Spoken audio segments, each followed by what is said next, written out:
आप जानते हैं मैं ठीक नहीं हूँ। मेरा सिर बहुत दर्द कर रहा है।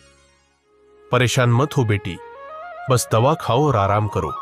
दवा तुरंत असर करेगी। बेटी ने रघु की बात मानी और दवा खा ली। कुछ देर वे दोनों चुपचाप बैठे। फिर रघु ने मुस्कुराते हुए कहा, बेटी, कल से तुम्हें हर दिन यह दवा मिलेगी।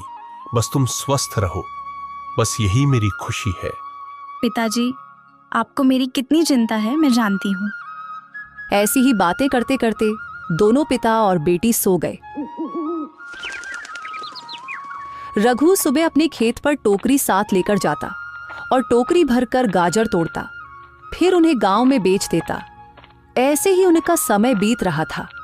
एक दिन जब रघु गाजर बेचने के लिए गया हुआ था तो पीछे से उसके खेत के पास से एक चरवाहा अपनी गायें लेकर जा रहा था। उसकी गायों ने गाजर को देखा तो रघु के खेत की तरफ दौड़ी। उन्होंने रघु के खेत से गाजर खाना शुरू कर दी। चलो बस करो अब, पता नहीं किसका खेत है। मालिक आ गया तो पूरे पैसे लेगा और मेरे पास इतने पैसे नहीं हैं। चलो भागो, अब घर जाकर खा लेना।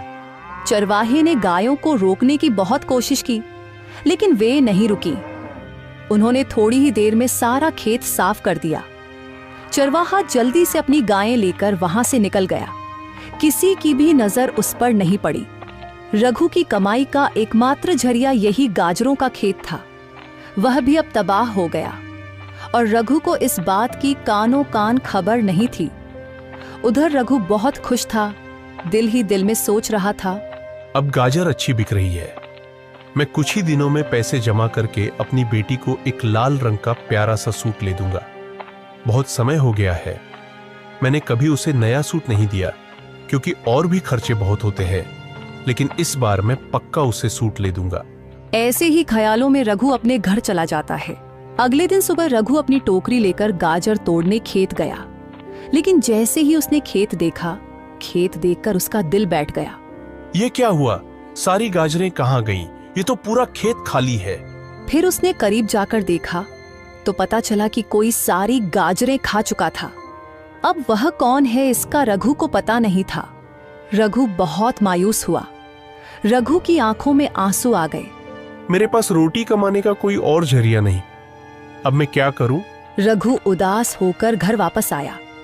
घर पहुंचकर वह बेटी के पास गया। क्या हुआ पिताजी?